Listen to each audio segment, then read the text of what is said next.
রান্নাবান্না করতে আমার মন্দ লাগে না, কিন্তু সেই দেশি রান্নার কত ঝামেলা। কাটো রে, বাছো রে, ধো রে, রান্না করো রে, আরো কত কি। তাই বলে কি রান্না করব না? বাঙালি নারী বলে কথা, রান্না তো করতেই হবে। কিন্তু আজলানের মা হওয়ার পর থেকে এখন আর সময় আর সুযোগ করে ওইভাবে আয়েশ করে রান্না করা হয় না। সো হ্যালো এভরিওয়ান, আসসালামু আলাইকুম, welcome back to my channel heavenly express limited. নতুন বাসায় শিফট করলাম, আলহামদুলিল্লাহ টুকটাক করে সংসারটা গোছাচ্ছি।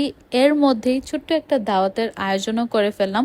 ইচ্ছা ছিল সবাইকে দাওয়াত দেওয়ার, কিন্তু নতুন বাসার গ্যাসের সমস্যা। লাইনের গ্যাস সারাদিন আসে না, রাত্রে 11টা 12টার দিকে আসে। যাই টুকটাক রান্না করতে পারছি, আগের দিন রাতেই রান্না করছি, কারণ সকালে গ্যাস থাকে না। তার মধ্যে ছোট্ট একটা বাচ্চা আছে, অনেক সময়ের ব্যাপার।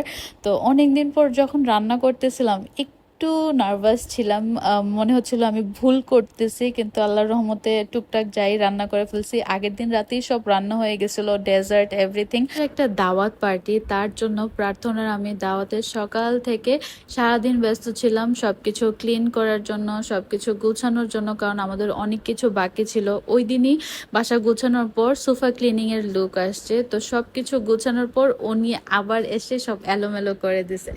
কি আর করার, আবার সবকিছু গুছাইছি, মানে এইগুলো করতেই আমাদের সারা দিন পার হয়ে গেছে। তার মধ্যে বিকেলের সময় সবাই চলে আসছে। সবাই বলতে সুমাপু আর ভাইয়া আর কি। আপু অনেক এক্সাইটেড ছিল যে আমি নতুন বাসায় কিভাবে কি করতেছি দেখার জন্য। তো ভাইয়া আর আপু আর কি আসতেছে, তো ভাবলাম যে টুকটাক রান্না করি। আমার দুলা ভাইটা এত মজার মজার রান্না করে খাওয়ায়, আপু রান্না করে খাওয়ায়, কখনো ওইভাবে সময় সুযোগ হয় না ওদেরকে দাওয়াত দিয়ে এনে খাওয়ানোর জন্য। তো টুকটাক যতটুকু পারছি আর কি। তো আপু এখানে আমার জন্য বেডশিট নিয়ে আসছে, আপুর কাছে চাইছিলাম বাটিকের বেডশিট। তারপরে আমার ডাইনিং টেবিলের জন্য রানার নিয়ে আসছে।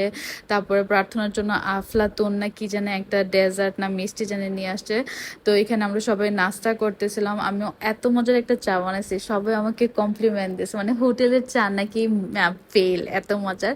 তার মধ্যে গল্প টল্প করলাম আমরা সবাই। রাতের ডিনারের সময় হয়ে গেছে। আমার বোনটা এত তাড়াহুড়া করে, তারপরে যেহেতু রান্না আগের দিন করা ছিল, সব খাবার গরম করে টেবিলে দিয়ে দিই। অ্যান্ড ডাইনিং টেবিল সাজানোর পর আমার কাছে এত ভালো লাগতেছিল, টুকটাক করে সংসারটা গুছাচ্ছি। আলহামদুলিল্লাহ। এতদিন খুব মন খারাপ হতো, কারণ ছোট বাসায় থাকতাম, কাউকে দাওয়াত দিতে পারতাম না। ইনশাল্লাহ এখন আস্তে আস্তে সবাইকে দাওয়াত দিব। তো নেক্সট অনেকগুলো দাওয়াতের ব্লগ আপনারা দেখতে পারবেন ইনশাল্লাহ। আর আশা করি এই ব্লগটা আপনাদের ভালো লাগছে। সবাই ভালো থাকবেন, দেখা হবে নতুন ব্লগে। আল্লাহ হাফেজ।